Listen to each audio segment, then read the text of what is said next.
नमस्कार, आप देख रहे हैं पीजी वर्ल्ड न्यूज। नहीं चलेगी, तानाशाही नहीं चलेगी, नहीं चलेगी, नहीं चलेगी। इनकलाब जिंदाबाद, जिंदाबाद, जिंदाबाद। धर्मेंद्र प्रधान इस्तीफा दो। प्रयागराज में जंतर मंतर, नई दिल्ली में नीट परीक्षा और शिक्षा व्यवस्था से जुड़े मुद्दों को लेकर प्रदर्शन कर रहे छात्रों के समर्थन में अधिवक्ताओं ने जोरदार प्रदर्शन किया। अधिवक्ता आयुष कुमार मिश्रा के नेतृत्व में उनके निवास स्थान से बड़ी संख्या में अधिवक्ताओं ने रैली निकालकर जिला प्रशासन के माध्यम से राष्ट्रपति और प्रधानमंत्री के नाम ज्ञापन सौंपा।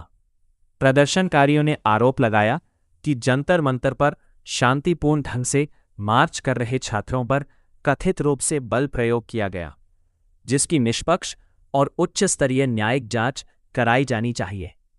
अधिवक्ताओं का कहना था कि लोकतंत्र में शांतिपूर्ण प्रदर्शन प्रत्येक नागरिक का संवैधानिक अधिकार है और यदि किसी भी स्तर पर अनावश्यक बल प्रयोग हुआ है तो दोषी अधिकारियों के विरुद्ध कड़ी कार्रवाई होनी चाहिए।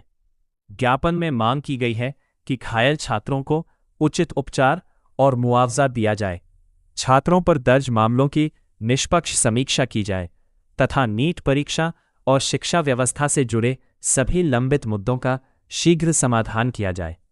साथ ही भविष्य में छात्र आंदोलनों पर अनावश्यक बल प्रयोग रोकने के लिए स्पष्ट दिशा निर्देश जारी करने और शिक्षा व्यवस्था में पारदर्शिता एवं जवाबदेही सुनिश्चित करने की भी मांग उठाई गई। प्रदर्शनकारियों ने नैतिक जिम्मेदारी का हवाला देते हुए केंद्रीय शिक्षा मंत्री धर्मेंद्र प्रधान के इस्तीफे की मांग भी की। रैली के दौरान अधिवक्ताओं ने छात्रों के समर्थन में नारे लगाए और कहा कि शिक्षा एवं युवाओं के भविष्य से जुड़े मुद्दों पर सरकार को संवेदनशीलता के साथ निर्णय लेना चाहिए। प्रशासन ने प्रदर्शनकारियों से ज्ञापन प्राप्त कर उनकी मांगों को उच्च स्तर तक पहुंचाने का आश्वासन दिया। प्रयागराज में निकली इस रैली को छात्रों के समर्थन में अधिवक्ताओं की एक महत्वपूर्ण पहल के रूप में देखा जा रहा है।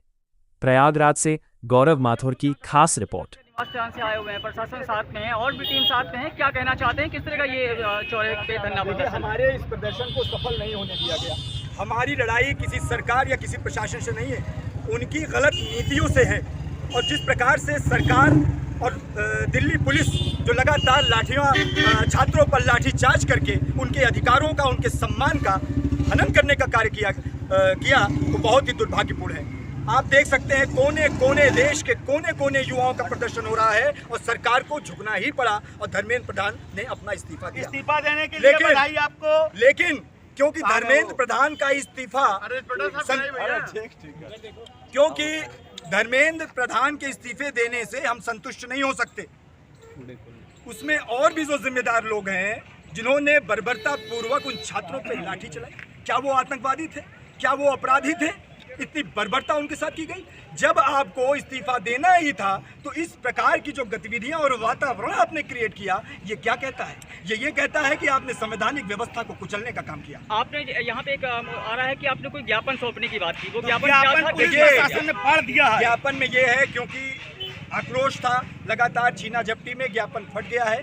लेकिन क्योंकि उस ज्ञापन के हम अपनी मांगों को मौखिक रूप से रख रहे हैं और क्योंकि ये आज अल्लाहपुर क्षेत्र में तमाम आप अधिवक्ता गणों को देख सकते हैं, ये आक्रोश की उपज यहाँ से हो गई है और जब तक और भी जो दोषी लोग हैं उनका इस्तीफा नहीं होगा तब तक हम मानेंगे नहीं और ये आक्रोश बढ़ता ही जाएगा। और मेरी सरकार से ये निवेदन एक चुनौतीपूर्ण निवेदन है कि जो छात्र उसमें घायल हुए हैं उनको मुआवजा दिया जाए और जो दोषी पुलिसकर्मी हैं उनको उन पे जांच करके उन पे कार्रवाई सुनिश्चित की जाए और जो सरकार में बैठे जो शीर्ष नेतृत्व के लोग हैं उनका भी इस्तीफा। पुलिस पर इल्जाम देने से पहले क्या ये भी आप बताएंगे कि क्या पुलिस अपने मन से तो कुछ करती नहीं है, तो मानी बात है ये आदेश कहीं ऊपर से आते हैं, ऊपर में तो ये मुद्दा कहाँ तक जाएगा और आगे की क्या रणनीति, क्या लाठी चार्ज ऐसे नहीं हुई, कहीं ना कहीं अमित शाह ने इस पे प्रतिक्रिया दी होगी, उन्होंने आदेशित किया होगा। तो एक धर्मेंद्र प्रधान तो ठीक है उनका इस्तीफा हुआ, लेकिन अब इतनी बर्बरता का जो जिम्मेदार है उसका भी इस्तीफा होना चाहिए। उसके ऊपर रासुका के तहत कार्रवाई सुनिश्चित होनी चाहिए। और हम युवाओं को ये समझने की जरूरत है कि ऐसे नेतृत्व को दोबारा हम चुनकर शीर्ष नेतृत्व में भेजने का काम ना करें, इनको जड़ से उखाड़ने का कार्य करें। आपका पूरा परिचय? एडवोकेट आयुष मिश्रा, उच्च न्यायालय। उन्होंने ये फरमान जारी किया सरकार में बैठे कुछ शीर्ष नेतृत्व पे, तो शायद सुनने में आ रहा है अमित शाह द्वारा ये चीज़ें की गई, तो उनका भी इस्तीफा सुनिश्चित हो और सरकार ये तय करे कि आगे ऐसा पुनरावृत्ति ना हो और छात्रों के, युवाओं के अधिकारों को सुनिश्चित किया जाए। यही हमारे साथ